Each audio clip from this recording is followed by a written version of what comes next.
पाकिस्तान में जो है वो 15 से 35 लोग डेली ख़ुदकुशी कर रहे हैं। अनएम्प्लॉयमेंट के मसले हैं जो बहुत ज़्यादा हैं।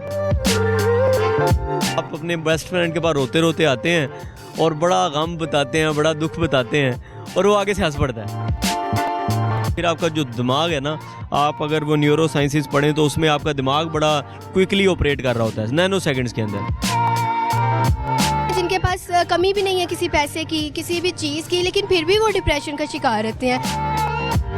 इसमें वेले रहने का फैक्टर बहुत ज़्यादा है। यहाँ पे अगर आपने डिप्रेशन में नहीं जाना तो यू नीड अ बैलेंस, और आपके पास कोई बैठा है आप उसको नहीं जान रहे, आप नए लोगों की तलाश में हैं, जो कोई कोयटा बैठा हुआ है, कोई कराची बैठा हुआ है, कोई कहाँ बैठा हुआ है। अस्सलाम वालेकुम नाजरीन, मैं हूँ आपकी मेज़बान फ़ाइका राना और आप देख रहे हैं नेम बाय डिजिटल। नाजरीन, हमारे साथ आज शहजाद रोशन गिलानी मौजूद है जो कि सोशल एक्टिविस्ट है और इसके साथ जर्नलिस्ट भी हैं और भी बड़ी खूबियों के मालिक है। इनसे जान लेते हैं आज का जो हमारा टॉपिक है वो जहनी बीमारी पर है, डिप्रेशन पर है, जो आजकल के नौजवानों में ज़्यादातर पाई जाती है। जो नौजवान जो हैं वो बहुत से मसाइल से दरपेश होते हैं, कुछ एम्प्लॉयमेंट के इश्यूज़ होते हैं, कुछ जो है वो वैसे ही ज़्यादा मोबाइल यूज़ करना भी जो है वो डिप्रेशन की वजह बन सकता है।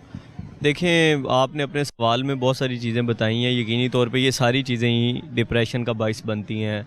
रिलेशनशिप्स में जो है वो प्रॉपरली रिलेशनशिप नहीं चल पाते, वो आपके पर्सनल रिलेशनशिप्स हों, वो आपके फैमिली रिलेशनशिप हों, तो दोनों जगहों पे कहीं ना कहीं मसले मसाइल आ रहे होते हैं। तो जब उसका एक प्रेशर लेवल बहुत ज़्यादा इंक्रीज़ हो जाता है तो वो जो है वो ज़हनी इस कैफियत पे चला जाता है कि बाज़ औक़ात ख़ुदकुशी कर लेते हैं, अपने आप को नुकसान पहुंचाता है। तो अभी रिसेंटली एक रिपोर्ट भी आई एक अमेरिकी जर्नल की कि पाकिस्तान में जो है वो 15 से 35 लोग डेली ख़ुदकुशी कर रहे हैं। तो ये एक बड़ा अलार्मिंग नंबर है जिसके ऊपर जो है वो देखना चाहिए, इसके सारे फैक्टर्स को समझना चाहिए।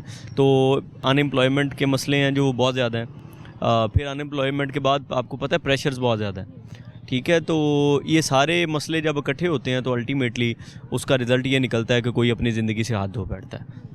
अच्छा, आपके लिहाज से जो सबसे ज़्यादा ख़ुदकुशी के वाक़े पाए जाते हैं वो डिप्रेशन की वजह से ही होते हैं? देखें, डिप्रेशन लीड्स टू डिप्रेशन जो है वो इसकी वजह, डिप्रेशन शुरू हो जाता है कोई छोटी सी चीज़, कुछ छोटी सी बात इस लेवल पे पहुंच जाती है एक टाइम पे आके कि जब आप कहते हैं जी कि मैंने अब अपनी हिम्मत हार गए हैं या कुछ भी ऐसा कर दिया ना। तो इसलिए मैं ये समझता हूँ कि लोगों को एक दूसरे के साथ जो वो बात करने का कहा गया है, वो जो सोशलाइज़ करने का कहा गया है, वो बहुत ज़रूरी है, ठीक है। मतलब आपके जब बाज़ औक़ात आपके अच्छे दोस्त होते हैं जिनको आप हर चीज़ बता देते हैं, और आपने अक्सर देखा होगा कि आप बहुत एक्सट्रीम डिप्रेशन में होते हैं लेकिन आप अपने किसी क्लोज़ फ्रेंड को, किसी बेस्ट फ्रेंड को या किसी अच्छे दोस्त को या फैमिली में बाज़ औक़ात भाइयों की बहनों के साथ ऐसी बॉन्डिंग होती है, बहनों की बाज़ औक़ात भाइयों के साथ ऐसी बॉन्डिंग होती है, बाज़ औक़ात बेटियों की बाप के साथ ऐसी बॉन्डिंग होती है कि वो सारी बात फ़ौरन से बता देते हैं और बताने के बाद आधा मसला हल हो जाता है, आप रिलैक्स फील करते हैं। तो आपने देखा होगा कि जितने भी लोग शेयरिंग वाले होते हैं, बताने वाले होते हैं, एक दूसरे के साथ शेयर करते रहते हैं, एक दूसरे को बातें बताते रहते हैं, वो कम डिप्रेस नज़र आते हैं आपको। ऑल दो बताने वाले लोग बाज़ औक़ात एक और लेवल की डिप्रेशन में चले जाते हैं कि वो टेंशन सीकर बन जाते हैं ना। तो टेंशन सीकर अगेन जो है वो डिप्रेशन की तरफ जाता है। लेकिन जो रूटीन में अपनी चीज़ें शेयर कर रहा होता है, बता रहा होता है, परेशानियों से मुराद ये नहीं कि आप हर टाइम किसी को परेशानियाँ बताते रहें, लेकिन आपके पास कुछ लोग ऐसे होने चाहिए जिनके पास आपको परेशानी नहीं है हर चीज़ बताने में। तो make your good friends, make a friend in your family. आपकी बहन हो सकती है, आपका भाई हो सकता है, आपकी अम्मा हो सकती है, आपका अब्बा हो सकता है, लेकिन एटलीस्ट ऐसी कोई चीज़ ना पालें जो किसी वर्स्ट लेवल के ऊपर जाके आपकी जान लेने की बाइस बन जाए ना। तो ये मेरा मानना ये है। अच्छा, कभी कभी जो दोस्त हैं वही जो है डिप्रेशन की वजह बन जाते हैं, ऐसा क्यों होता है? देखें, एक्सपेक्टेशन बीइंग अ ह्यूमन, हमारी एक्सपेक्टेशन होती है ना। तो मैंने आपको कहा ये शेयर करें, ठीक है। शेयर करने का मतलब ये नहीं है कि आप जो है वो आप एक्सपेक्टेशंस अपनी बहुत हाई कर लें, ठीक है। आप एक्सपेक्टेशन अपनी नॉर्मल रखें, लेकिन आपके पास ऐसे चंद लोग होने चाहिए जिनको आप अपनी बात बता सकें। बताने के बाद अब वो ज़ाहिरी बात है, आप ये एक्सपेक्टेशन ना रखें कि वो फ़ौरन से वो सॉल्व भी करेगा। आपने देखा होगा कि आप अपने बेस्ट फ्रेंड के पास रोते रोते आते हैं और बड़ा गम बताते हैं, बड़ा दुख बताते हैं और वो आगे से हंस पड़ता है। आपने ये अक्सर देखा होगा।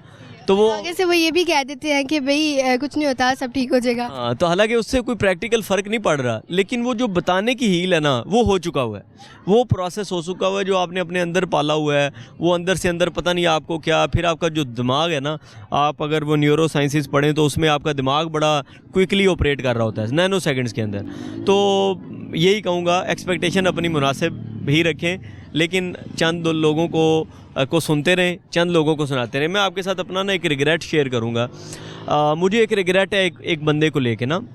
मुझे एक बहुत अरसा पहले मेरे क्लास फेलो ने रब्ता किया, हम यूनिवर्सिटी पढ़ते थे, तो वो मेरे पास आया, लेकिन मैं उन दिनों ना बहुत ओवर ऑक्यूपाइड था, मैं ज़्यादा टाइम ना दे पाया ना। मैंने उनको लाइटली लिया, थोड़ा उन्हें सुन लिया, थोड़ी उनसे बात कर ली, लेकिन एट दैट टाइम वो डिप्रेशन के ना बड़े नेक्स्ट लेवल को फेस कर रहा था। मैं अपनी वो उसकी इंगेज होने की वजह से उससे ज़्यादा टाइम ना दे पाया, एम्पथाइज़ ना कर पाया, मैं उससे मतलब प्रॉपरली हेल्प ना कर पाया। तो मुझे कोई 5 दिन बाद ख़बर मिली कि उसका ना उसे ब्रेन हैमरेज हो गया। ठीक है, he has lost his senses ना, तो वो ICU में पड़ा हुआ है। उसे उस फेज़ से निकलने में 2 साल लग गए। तो मैं जब सोचता हूँ कि यार उसने मेरे से रब्ता किया था, he was a jobless person, he was looking for some opportunities, मैं वो दे पाता या ना दे पाता, मैं उस दिन अगर उसे प्रॉपरली सुन लेता ना, तो मेरा ख्याल था कि वो शायद मैं उसे हील कर पाता ना। तो उसके बाद मैंने ये तहिया किया कि जब मैं किसी को टाइम दूंगा, प्रॉपरली टाइम दूंगा, उसे सुनूंगा, उसकी बात को अंडरस्टैंड करूंगा, और जो मैं उसके लिए कर सकता हूँ वो मैं करूँगा बाय ऑल मीन्स। तो ये रिग्रेट शेयर करने का भी यही मकसद था कि आपके पास कोई आए, आपको कोई फ़ोन करे, आपसे कोई मिलना चाह रहा हो, उसे मिल लें, उसे सुन लें। हो सकता है आप उसे सुने और उसका आधा मसला हल हो जाए और वो किसी बड़े मसले से बच जाए। अच्छा, अगर अनएम्प्लॉयमेंट की बात करें तो नौजवानों में ये डिप्रेशन की बड़ी वजह है, लेकिन अगर कुछ लोगों की बात करें जिनके पास कमी भी नहीं है किसी पैसे की, किसी भी चीज़ की, लेकिन फिर भी वो डिप्रेशन का शिकार रहते हैं और ख़ुदकुशी करने पर जो उतर आते हैं। देखिए, इसके मल्टीपल फैक्टर्स हैं। फ्री होना एक फैक्टर है। आप देखेंगे कुछ लोग अपने काम के साथ इतने मसरूफ़ होते हैं कि उनके पास इस तरह की चीज़ें पालने का वक्त नहीं होता। ठीक है, वो अपने प्रोफेशनल जॉब कर रहे हैं, उसके बाद उनकी एक फैमिली लाइफ है, उसे लेकर चल रहे हैं, तो आपको वो कहीं डिप्रेस नज़र नहीं आएंगे। इसमें वेले रहने का फैक्टर बहुत ज़्यादा है। ठीक है, बाज़ जगह पे लोग फ्री होते हैं, उनके पास टाइम ही बड़ा ज़्यादा है, तो फिर क्या करते हैं, वो फिर कोई रॉन्ग एक्टिविटी कर लेते हैं, कोई नेगेटिव एक्टिविटी कर लेते हैं, या कोई ऐसी एक्टिविटी कर लेते हैं जो कि रेलेवेंट नहीं होती, इररेलेवेंट एक्टिविटीज़ का शिकार हो जाते हैं। तो देखें, जब आपके पास एक प्रॉपरली अपनी डिज़ाइंड लाइफ है, एक काम कर रहे हैं, मिशन के साथ काम कर रहे हैं, मिशन ओरिएंटेड हैं, तो मेरा ख्याल है आपके पास वक्त नहीं होता इस तरह की फजूलियात और बोंगियात, इसे अगर कहा जाए तो गलत नहीं होगा, मेरा ख्याल है। अदाकार है हमारे बड़े, जैसे सुशांत सिंह ने कर ली सुसाइड, उसकी भी बड़ी वजह, क्योंकि उसको तो पैसे की कमी नहीं थी, अनएम्प्लॉयमेंट का शिकार तो वो नहीं था, फिर भी वो इस चीज़ की तरफ गया, तो वो क्या तन्हाई की वजह से गया, और तन्हाई जो है वो बड़ा मसला है। अब देखें, तन्हाई की आपने बात की है, तो तन्हाई एक बड़ा फैक्टर है। जो बड़े लोग होते हैं, जो पब्लिकली नज़र आ रहे होते हैं, पब्लिक फिगर्स नज़र आ रहे होते हैं, पब्लिक अपीयरेंसेस होती हैं, ज़्यादा लोगों को मिलते हैं, फ़ैन फॉलोइंग होती है, लेकिन बहुत सारे पब्लिक फिगर्स को जब हम देखते हैं तो वो अपनी पर्सनल लाइफ में बहुत जो है वो तन्हा होते हैं। वो मतलब ज़्यादा किसी के साथ ओपन नहीं हो पाते, किसी के साथ अपनी कहानियाँ शेयर नहीं कर पाते, फिर उनका एक वो स्टेटस वाला लेवल बन जाता है। तो स्टेटस वाले लेवल के लोगों को आप अक्सर देखेंगे कि वो दोस्तियों वाले लेवल पे कहीं ना कहीं शायद वीक रह जाते हैं। ठीक है, तो सुशांत सिंह या जो जितने बड़े लोगों ने ख़ुदकुशियाँ की हैं, उनके पीछे ये वजह हो सकती है। फिर आप ये देखेंगे, ये जो प्यार मोहब्बत वाला ये जो मामला है ना, ये बड़ा मैटर करता है। ठीक है, दिल के हाथों बहुत सारे लोग मजबूर हो जाते हैं, और दिल के हाथों इतने मजबूर हो जाते हैं कि फिर वो बिल्कुल ही मजबूर हो जाते हैं, अपनी जान तक दे देते हैं। तो दुनिया में अगर आप हिस्ट्री में चले जाएं तो आप जंगों को स्टडी करें तो बहुत सारी जंगें आपको ये प्यार मोहब्बत के चक्करों में होती हुई नज़र आई होंगी। बहुत सारे महाज खुल गए होंगे प्यार मोहब्बत के चक्कर में। तो बहुत सारे लोगों की ज़िंदगी में ये रिलेशनशिप्स के मसाइल हैं।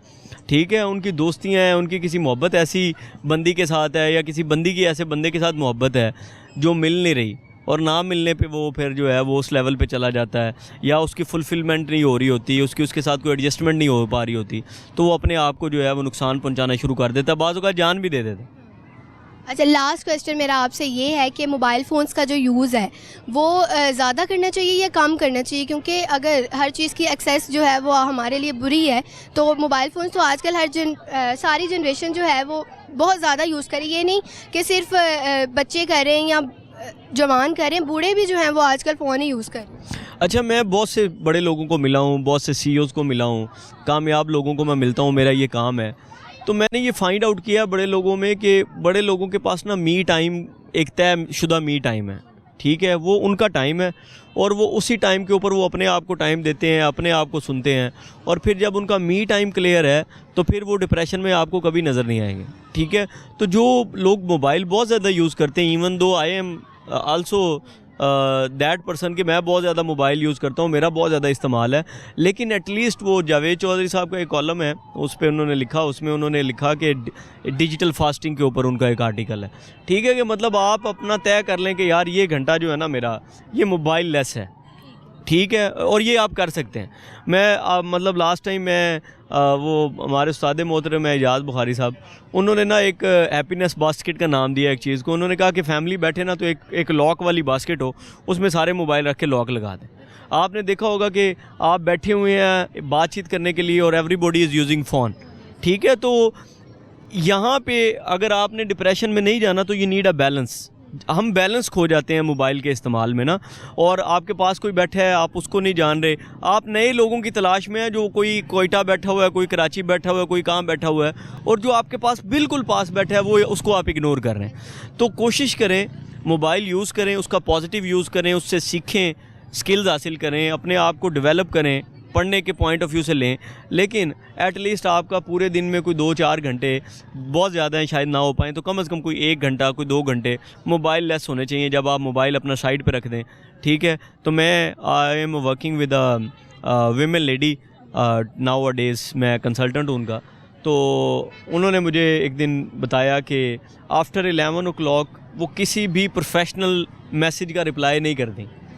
तो मैं क्योंकि मीडिया मैनेजमेंट से वाबस्ता हूँ, तो मुझे मीडिया से लोग रब्ता करते थे, या उनको कोई साफ़ियों ने 2-4 बजे, कहीं 1 बजे 1:30 बजे मैसेज किया, तो उन्होंने फिर मुझे अपनी पॉलिसी बताई कि जो मैं ना 11 बजे के बाद मैं मैसेज देखती ही नहीं, और अगर कभी देख भी लूँ 11 बजे के बाद तो मैं उसका रिप्लाई नहीं करती, ठीक है। तो मुझे उस बात से खुद एक लर्निंग मिली कि आप ये भागती दौड़ती ज़िंदगी में कुछ पल अपने लिए निकालें, अपने आप को जानें, अपने आप को समझें, और जब आप अपने आप को समझेंगे, आपका मी टाइम क्लियर होगा, तो फिर किसी और के लिए आप अच्छा टाइम निकाल सकते हैं, फिर आप किसी और के लिए अच्छे साबित हो सकते हैं। तो पहले आप अपने आप को क्लियर करें, अपने आप को जो लेके बंदा क्लियर होता है वो डिप्रेशन में नहीं जाता। बहुत शुक्रिया आपके वक्त का, और आपको जो है वो डिप्रेशन बताया गया कि डिप्रेशन क्या है और इसकी वजूहात क्या हैं, उनके हल भी बताए शहजाद रोशन गिलानी साहब ने।